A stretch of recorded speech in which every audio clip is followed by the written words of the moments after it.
All right, this is the Mighty Z of Capital Chaos TV. We're down here in San Francisco, California at the Parkside, which is in south of Market.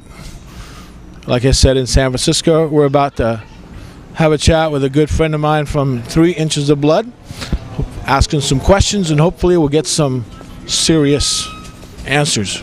You think that will happen? A little bit from column A, a little bit from column B. Okay. Cool. Some serious, maybe. I don't know. How's it going, man? Good, yeah, it's been a while. It has been a while. I think the last time we talked to you was at the Boardwalk. Yeah, and that's like 3 years ago, something like that. Time flies. Yeah, time does fly. But yeah, good to see you. Good to see you too. Now you're on tour with the Huntress and Hookers. Is that correct? Yeah. How's that working out for you? Awesome, man. It's an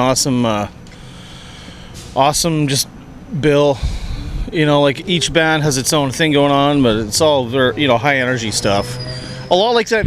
Reminds me of that bill we did probably 3 years ago, like Early Man and Toxic Holocaust. Those 3 bands worked really well together. This is kind of the same vibe as that. Right, similar to what you guys are doing. Yep. You guys probably all have the same sort of crowds.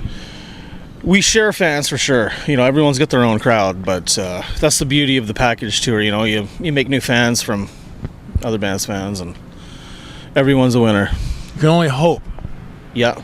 Now, what was it like for you growing up as a kid? You grew up in Canada, is that right? Yeah, I grew up just outside of Vancouver, in the suburbs. I don't know what else to say. Were you a popular kid growing up, or were you a loner? I was an extroverted kid. I definitely was like a class clown kind of guy. I was just really into, as a young age, really into hockey, but then music and art kind of took over for that for me. And then, excuse me. And then I always have been obsessed with, guitars and heavy metal specifically, and rock and roll. So not much thought went into all that. I've been very single-minded in my life, and I like to just go with the flow. So, as growing up is, hard for anybody, but if you find something you like and focus on that thing, no matter what it is, will always be there, for you. So as a kid, you had some sports aspirations? Yeah, I was a defenseman. I was really into hockey and stuff, and being from Vancouver, my heroes when I was a kid were like Harold Snaps, Garth Butcher, those guys who played for the Canucks, and I wanted to be a defenseman, but I'm competitive to a degree, but not once you hit a certain age. I wasn't that competitive compared to the other guys I was playing hockey with, but. What age did you start getting into music? At a very young age. My dad's a bluegrass musician, so there's always music going on at my house, and bluegrass jams every Sunday kind of thing, and I really was lucky to be around that, and I actually learned how to play guitar and jam with people around that time. And we had a family friend who took me to see Iron Maiden when I was 11, and that kind of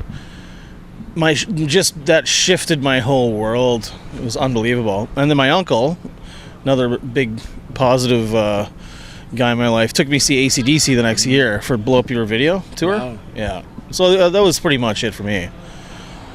That's awesome. Yeah, I think I saw AC/DC back in black. I'm a little older, but yeah, that was definitely a defining moment for me. Now, Vancouver, that's more city or country? You grew up in the sticks or in the urban setting? I grew up not in the city. I grew up in a relatively new, subdivision, a new suburb, which was actually right next to the sticks. So it was kind of the best of both worlds, As a kid, riding BMX bikes through the trails and stuff. And then we grew up next. On one side of our subdivision was a lake, and on the other side was a river. So it was really cool, to grow up as a kid. You didn't have to milk cows or watch goats or anything. No. Okay. Didn't have to, but And now this is your 5th album. I was only pushing it through the fence, I swear. Okay, we believe you on that. This is your 5th album, right? Yeah. Long live heavy metal. My 3rd with the band though, but it's the band's 5th. Yeah. And I couldn't see if is this one self-produced? It's co-produced. Okay. Yeah, we co-produced it with a guy named Terry Murray, Vancouver guy, really good, great engineer, and then it was mixed by a really great mixer named Greg Reilly. So it was a really cool team effort on that, but it was yeah, I guess I answered that already. But yeah, You did answer that, and you answered correctly. I'd like to point that out. Kudos. And it seems that all your albums have been produced by different people. When looking for a producer, do you hope to find one that will produce the next one, or is it just different sounds every time? We don't think about that. When at the time, it's where the band's at the time and what we want to achieve for that particular recording. I think you can really get way ahead of yourself if you think about that. It's just it's all about the project at the time. I've certainly had experiences not with producers, but I had this weird experience with a guy who made videos who wanted us to sign a contract, like he's going to do the next 4 videos kind of thing, and that would be the flip side of your question. Like that shit just doesn't happen. So that it's all about the project at the time, and